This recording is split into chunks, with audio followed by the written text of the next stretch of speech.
दिने संबलपुर सहर में सुसमाचार प्रचार है बेले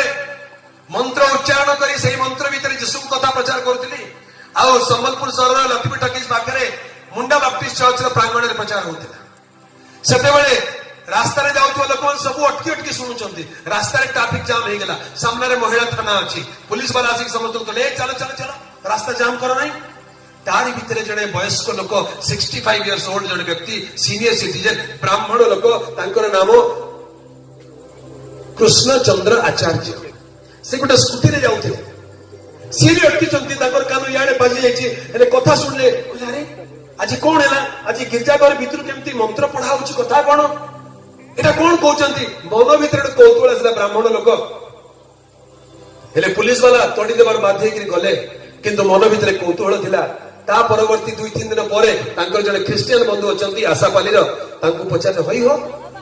तुम जे प्रवचन होता तुम केन गोटे गुरु आसी आमर मंत्र पढ़ी कहते जे जीशु जीशु बोली कहते मत खाना टिके भी बुझा नहीं पड़ला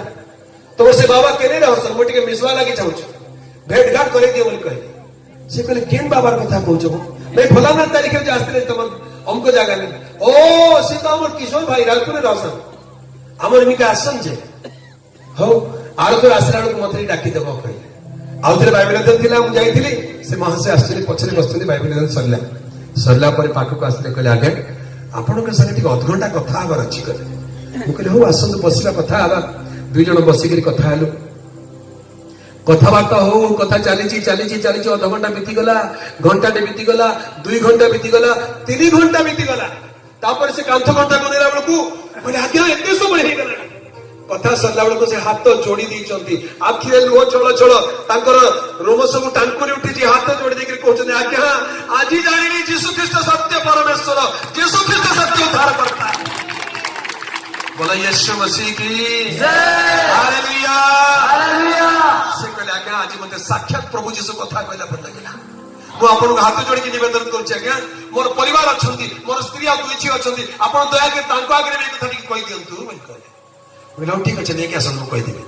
संध्या बेले आउे परिवार को लेकिन आज्ञा मत जेन जेन कथा कही आउे मोर पिला कही दिखाँ हाँ कहीदेवी आउे मुझे 3 घंटा कहबी ना आज्ञा अल्प कही दिखाँ अध घंटा कही पूरा परिवार प्रभु जीशु को विश्वास कले हालेलुया आज तंकर 2 झील बाप्तिस्म ने प्रभुकर साक्षी होती